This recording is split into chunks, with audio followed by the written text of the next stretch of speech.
ગુજરાતની રાજધાની કઈ છે? અમદાવાદ, સુરત, ગાંધીનગર કે રાજકોટ? જો મિત્રો તમને જવાબ આવડતો હોય તો તમે જવાબ કોમેન્ટમાં જરૂર કરજો. તો ગુજરાતની રાજધાની છે ગાંધીનગર. સરસ, 2-3 મિત્રોને જવાબ આવડતો હતો. આગળનો પ્રશ્ન 3. સૌથી લાંબો દરિયા કિનારો ગુજરાતના કયા જિલ્લાને મળેલો છે? ઓપ્શન છે મિત્રો, 4 ઓપ્શન આપ્યા છે. કચ્છ, જામનગર, જુનાગઢ કે દ્વારકા? જો મિત્રો તમને જવાબ આવડતો હોય તો જવાબ કોમેન્ટમાં જરૂર કહેજો. ત્યાર પછીનો પ્રશ્ન છે પ્રશ્ન નંબર 4. સ્ટેચ્યુ ઓફ યુનિટી ક્યાં સ્થિત છે? ક્યાં આવેલ છે? તો મિત્રો એના ઓપ્શન છે નર્મદા, તાપી, મહી કે પૂર્ણા. આ 4 નદી છે, એમાંથી એક નદીનું તમારે નામ જણાવવાનું. બોલો, કઈ નદી ઉપર આવેલું છે? સરસ, નર્મદા નદી. તો એનો જવાબ છે નર્મદા નદી. ત્યાર પછીનો પ્રશ્ન આગળ 5. ગુજરાતનું સૌથી મોટો જિલ્લો કયો છે? તો ગુજરાતનો સૌથી મોટો જિલ્લો કયો છે?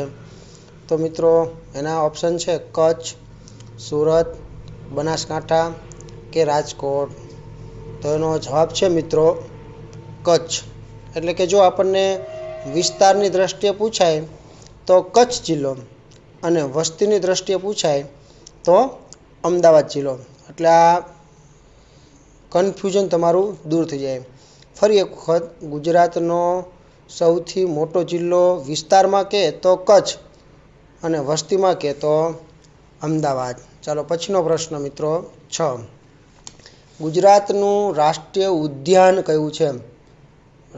તો 4 ઓપ્શન છે ગીર, વેળાવદર, ધાંધ્રા, બ્લેકબક.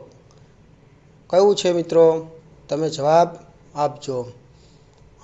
તમારો જવાબ સાચો છે, ગીર. તો કોમેન્ટમાં તમે ગીર લખજો. જેનો જવાબ સાચો હોય એ વિડીયોને લાઈક કરી દે. ચલો પછીનો પ્રશ્ન છે પ્રશ્ન નંબર 7. ગુજરાતનું લોકનૃત્ય કયું છે જે આખા વિશ્વમાં ખૂબ જાણીતું છે? મિત્રો આ તો તમને જવાબ આવડે જ છે, છતાં એના ઓપ્શન આપી દઉં તમને. ગરબા, દાંડિયા રાસ, તાળ નૃત્ય કે ભવાઈ? તો બધાને ખબર જ છે આપણું ગુજરાતનું જાણીતું નૃત્ય ગરબા, જે નવરાત્રિમાં 9 દિવસ હોય તેમજ વાર તહેવારે પણ આપણે ગરબા ગાઈએ છીએ. ત્યાર પછીનો પ્રશ્ન છે કચ્છનું રણ કયા નામથી ઓળખાય છે? તો કચ્છનું રણ છે મિત્રો, 4 ઓપ્શન તો અહીંયા આપું છું તમને. 1 સફેદ રણ, 2 કચ્છનું રણ, C પહોળા રણ, અને D ધોળાવીરા રણ. જ્યાં રણોત્સવ હોય છે, આપણને બધાને ખબર હોય છે અને ખૂબ જાણીતું છે. તો કચ્છનું રણ છે કયા નામથી ઓળખાય? એના 4 ઓપ્શનમાંથી જવાબ છે એ તમારે મિત્રો મને કોમેન્ટમાં જણાવવાનો છે. ચાલો પછીનો પ્રશ્ન જોરદારનો પ્રશ્ન છે કે ગુજરાતની અંદર સૌ પ્રથમ મુખ્યમંત્રી કોણ હતા? જો મિત્રો આપણને ટેટ, તલાટી, ટાટ વગેરે જેવી પરીક્ષાઓની અંદર સ્પર્ધાત્મક દરેક પરીક્ષામાં આવા પ્રશ્નો પૂછાતા હોય છે. તો ચલો મિત્રો ફરી, ગુજરાતના પ્રથમ મુખ્યમંત્રી કોણ હતા? જીવરાજ મહેતા, બળવંતરાય મહેતા, મોરારજી દેસાઈ કે હિતેન્દ્રભાઈ દેસાઈ? તમારો જવાબ છે એ કોમેન્ટમાં મને જરૂર કહેજો. ત્યાર પછીનો પ્રશ્ન નંબર 10. મહાભારત યુદ્ધ કિતને દિન ચલા था? ચલો, મહાભારતનું યુદ્ધ કેટલા દિવસ સુધી ચાલ્યું હતું? એકદમ ધાર્મિક પ્રશ્ન છે. આપણને અવારનવાર પરીક્ષામાં એકાદો પ્રશ્ન આવો પૂછાતો હોય. 2 વર્ષ પહેલાં એક પરીક્ષામાં પૂછાઈ ગયો હતો કે ગીતાજીની અંદર કેટલા અધ્યાય આવેલા છે? શ્રીમદ ભગવદ્ ગીતા હોય એમાં કેટલા અધ્યાય આવેલા છે? તો એનો જવાબ હતો 18. તો એવી જ રીતે આવી રીતના મહાભારતનું યુદ્ધ છે એ કેટલા દિવસ ચાલ્યું હતું? તો તે છે એ ઓપ્શન બી આવશે મિત્રો, કે 18 દિવસ સુધી ચાલ્યું હતું. ત્યાર પછીનો પ્રશ્ન છે ગંગા નદી કા ઉદ્ગમ સ્થળ ચલો, ગંગા નદી ક્યાંથી ઉદ્ભવે છે? ગંગા નદીનું ઉદ્ગમ સ્થાન કયું છે? તો એનો મિત્ર જવાબ તમે ઓપ્શન જોઈ લો કે એક કેદારનાથ, બી ગંગોત્રી, સી બદ્રીનાથ, ડી હરિદ્વાર. તો એના ઓપ્શનમાંથી તમે છે એ સાચો ઓપ્શન મને કહેજો. ગંગા નદીનું ઉદ્ગમ સ્થળ કયું છે? જે જવાબ સાચો આપશે એને કોમેન્ટમાં આગલી વખતે હું નામ પણ બોલીશ. આગળનો પ્રશ્ન, भारत का राष्ट्रीय पशु कौन सा है? ભારતનું રાષ્ટ્રીય પશુ, બરાબર. તો આપણને આ જવાબ એકદમ સહેલો છે અને હવે ચિત્રો પણ આપેલા છે એટલે તમે જવાબ પણ તરત આપી શકો. હિન્દીમાં છે શેર, હાથી, વાઘ કે ઘોડા. તો એનો જે સાચો ઓપ્શન આપે તે કોમેન્ટમાં જરૂર જણાવજો. ચાલો, ત્યાર પછીનો પ્રશ્ન છે, તાજમહલ કિસ શહેર में उपस्थित है? ચલો, તાજમહેલ ક્યાં આવેલો છે? તો એના મિત્રો ઓપ્શન છે દિલ્હી, આગ્રા, જયપુર કે લખનઉ. તમને બધાને ખબર છે કે તાજમહેલ ક્યાં આવેલો છે? તો જવાબ મને જરૂર કહેજો. તાજમહેલ છે એ પ્રેમના પ્રતીક તરીકે ઉદ્ભિત છે અને આપણી 7 અજાયબીની અંદર એક અજાયબી એટલે આ તાજમહેલ છે. ચલો, ત્યાર પછીનો આગળનો પ્રશ્ન છે, ભગવાન શિવ કા વાહન કોણ હૈ? ભગવાન શિવનું વાહન, દરેક દેવી દેવતાઓના વાહન હોય છે એમ ભગવાન શિવનું પણ એક વાહન છે. 4 ઓપ્શન છે, ગરુડ, નંદી, મોર, હાથી. તો 4માંથી જે જવાબ તમારો હોય તે ઓપ્શનમાં મને કહેજો. ત્યાર પછીનો પ્રશ્ન છે, રામાયણ કે લેખક કોણ હૈ? જો મિત્રો એક વખત અગાઉ પરીક્ષામાં પૂછાઈ ગયેલો પ્રશ્ન છે કે મહાભારતના લેખક કોણ હતા. અત્યારે આ પ્રશ્ન એવો આવ્યો કે રામાયણ કે લેખક. તો રામાયણના લેખક કોણ છે? તો ઓપ્શન છે મિત્રો વેદવ્યાસ, વાલ્મીકી, તુલસીદાસ કે વ્યાસ. જે મિત્રો સાચો જવાબ આપશે કોમેન્ટની અંદર, ન ખબર હોય તો એ મિત્રો બીજા મિત્રોને શેર કરે અને જવાબ જાણે કે ખરેખર રામાયણના લેખક કોણ છે. ત્યાર પછીનો પ્રશ્ન છે, ભારત કા રાષ્ટ્રીય પક્ષી કોણ હૈ? ભારતનું રાષ્ટ્રીય પક્ષી એકદમ સહેલો અને જવાબ છે આપણને ચિત્રમાં પણ જોઈને ખબર પડી જશે. ચિત્ર આપ્યું છે એના ઉપરથી તમે મને જવાબ કોમેન્ટમાં કહી દેજો, બરાબર, કે ભારતનું રાષ્ટ્રીય પક્ષી. બરાબર, અવારનવાર આવો એકાદો પ્રશ્ન પૂછાતો હોય કે રાષ્ટ્રીય ગીત કયું છે અથવા રાષ્ટ્રીય ફૂલ કયું છે, રાષ્ટ્રીય રમત કઈ છે. આવો પણ એક મારો વિડીયો અંદર બનાવેલ છે રાષ્ટ્રીય પ્રતીકો વિશેનો.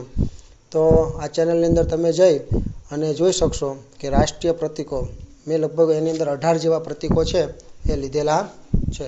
એનો વિડીયો તમને આ ચેનલમાં મળી જશે. ત્યાર પછીનો પ્રશ્ન, કિસ દેવી કો વિદ્યા કી દેવી કહા જાતા હૈ? અભ્યાસ કરીએ છીએ એટલે આવો પ્રશ્ન અવારનવાર પૂછાય કે શિક્ષણની સાથે સંકળાયેલ છે એટલે વિદ્યાની દેવી. ફોટામાં પણ આપેલું જ છે કે સરસ્વતી. તો જવાબ છે સરસ્વતી છે એ વિદ્યાની દેવી તરીકે ઓળખાય છે. ત્યાર પછીનો પ્રશ્ન છે મિત્રો, સમુદ્ર મંથન से सबसे पहले क्या निकला था? સૌથી પહેલાં શું નીકળ્યું હતું? કે સીધું કે અમૃત નહોતું નીકળ્યું, બરાબર. તો આપણને ખબર છે કે જ્યારે સમુદ્ર મંથન થયું ત્યારે સૌથી પહેલાં શું નીકળેલું, બરાબર. અત્યારે તો હવે એઆઈ આવતા બધું આપણને તરત જવાબ મળી જાય. તો તમે પણ મિત્રો આ જવાબ ગોતી અને મને કોમેન્ટમાં કહેજો. અને આવા રમૂજી પ્રશ્નો જીકે સાથે અવનવા પ્રશ્નો સતત આ ચેનલમાં મળે. હજી ઘણા બધા પ્રશ્નો બાકી છે મિત્રો. આનો જવાબ તમે મને કહેજો કે સમુદ્ર મંથન વખતે સૌથી પહેલાં એ શું નીકળેલું. ત્યાર પછીનો પ્રશ્ન છે, હનુમાનજી કો કौन सा वरदान प्राप्त हुआ था? હનુમાનજીને કયું વરદાન મળેલું? અમરતત્વનું, શક્તિનું, જ્ઞાનનું, શેનું? કે આ 3 વરદાન મળેલા હતા?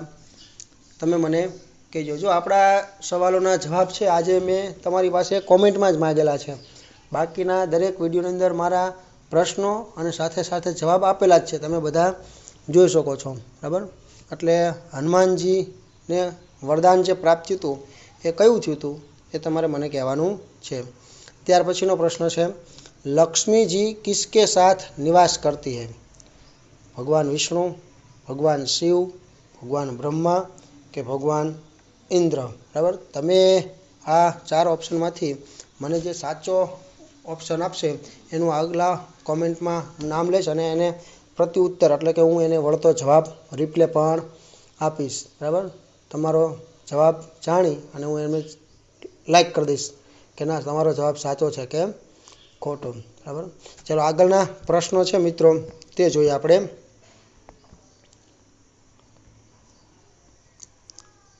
તો આગળના પ્રશ્નો છે મિત્રો કે ભારતનો રાષ્ટ્રીય પક્ષી, બરાબર, પછી ગુજરાતની રાજધાની, ભારતનો રાષ્ટ્રીય ધ્વજ ક્યારે અપનાવવામાં આવ્યો, પાણીનું રાસાયણિક સૂત્ર શું છે અને સૌથી મોટો ગ્રહ કયો છે. મિત્રો તમે આના સ્ક્રીનશોટ પણ લઈ અને રાખી શકો છો. એક પરીક્ષાની અંદર આ 5માંથી એક પ્રશ્ન હોય છે. બરાબર, એટલે તમે ખાસ યાદ રાખી લેજો. એમાં વિજ્ઞાનમાં પૂછાતું હોય પાણીનું રાસાયણિક સૂત્ર શું, તો H2O એ આપણે તરત ખ્યાલ આવી જાય. હું આના જવાબ પણ તમને 5-5ના આપું જ છું. પહેલાં 5-5ના જવાબ તમે ઓપ્શન ક્લિયર કરી લો, તમારી રીતે તમે જવાબ નક્કી કરો, પછી હું એના જવાબ તમને આપું છું. ચલો, પહેલો કે ભારતનું રાષ્ટ્રીય પક્ષી આપણે હમણાં જોઈ ગયા. તમારો જવાબ શું હતો? સરસ, મોર. પછી ગુજરાતની રાજધાની એ પણ હમણાં આપણે જોઈ ગયા મિત્રો. ગુજરાતની રાજધાની શું હતું? અમદાવાદ નહીં, ગાંધીનગર. સરસ, ગાંધીનગર. ત્યાર પછી ભારતનો રાષ્ટ્રીય ધ્વજ ક્યારે ફરકાવવામાં આવે છે? આ જવાબ તમે મને કોમેન્ટ કરજો. હું તમને જવાબ આપું છેલ્લે એ પહેલાં તમે મને કોમેન્ટ કરી દો કે ક્યારે ફરકાવવામાં આવે છે. પાણીનું રાસાયણિક સૂત્ર હમણાં જ મેં કીધું. સરસ, H2O. અને છેલ્લો પ્રશ્ન, સૌથી મોટો ગ્રહ કયો છે? અહીંયા આપણને ઓપ્શન આપ્યા છે પૃથ્વી, મંગળ, ગુરુ અને શુક્ર. તો સૌથી મોટો નામ પ્રમાણે પણ જોઈએ તો ગુરુ ગ્રહ છે સૌથી મોટો છે. ચાલો મિત્રો હવે એના જવાબ આપણે જોઈએ. તો અહીંયા જવાબ મેં બાજુમાં આપેલા છે કે આપણું રાષ્ટ્રીય પક્ષી મોર, આપણી રાજધાની ગાંધીનગર, રાષ્ટ્રધ્વજ ક્યારે ફરકાવવામાં આવે તો 26 જાન્યુઆરી 1950.